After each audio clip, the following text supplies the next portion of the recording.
So we are with Bryce Pinkham, who is playing in Benny and Joon. Tell us about your character. I play Sam, the part that Johnny Depp played in the 1993 film, and Sam is a character. That's exactly how he's described. He's complicated. He's complicated, but in a beautiful way. That once you understand it, I think he's kind of a walking heart. That affects Benny and Joon's relationship in a good way, but it also really stirs things up. He comes in from out of town, and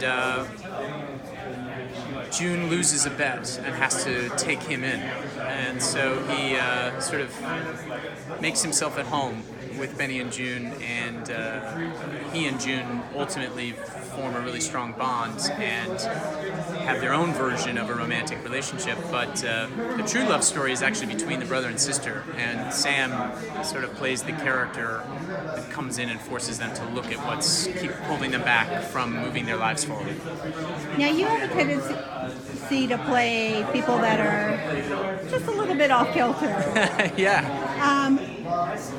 You took this role from what I saw at NAMT and again now, and have made it your own without making us miss Johnny Depp.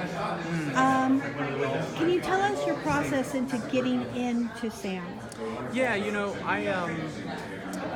I wrote a thesis in college about physical comedy about Buster Keaton and Charlie Chaplin, and I remember seeing this film, doing research, and when I found out they were doing a musical of it, I wrote to the producer and I said, I really want to play this part. I don't care what I have to do to play it. I really want to play it. Cool. And so basically what he said was, well, you got to come to San Diego and play it. And I happen to love San Diego, so we had a great time out there. And so I was really approaching it from a physical standpoint. I love the physical comedy, but while I was there in San Diego, I went through a tremendous loss in my life, and a lot of that experience found its way into Sam, and Sam is actually dealing with a lot of grief. He's had an incredibly sad childhood, not unlike Charlie Chaplin and Buster Keaton, by the way, which I think is why he associates so strongly with them. But I found that in moments of great sadness, there's actually great relief in laughter. Well, comedy comes from that. Exactly. And so that's where I started, was from a wounded child who needed movies to cheer him up. And we kind of went in I wouldn't say our own direction, but we expanded on what's in the movie. Now Sam quotes all sorts of movies, not just physically, but verbally. So he does impressions. I get to do a De Niro impression. I get to do a Brando impression. I do a Laurence Olivier impression. Do you incorporate the physicality to that as well? As much as I can, yeah.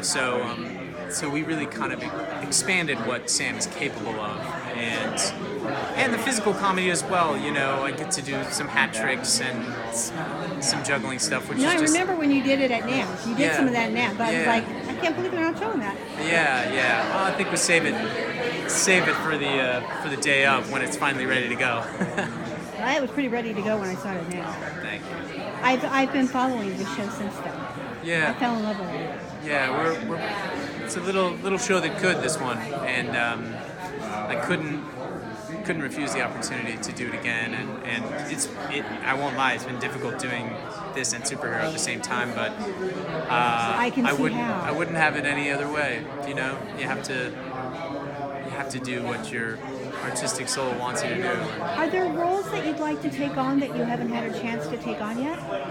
Oh, I'm sure there are, but I love creating new things, as you know, and that's why when I saw this one was going to be created new, I sort of said, well, I want to get to bring that into the world.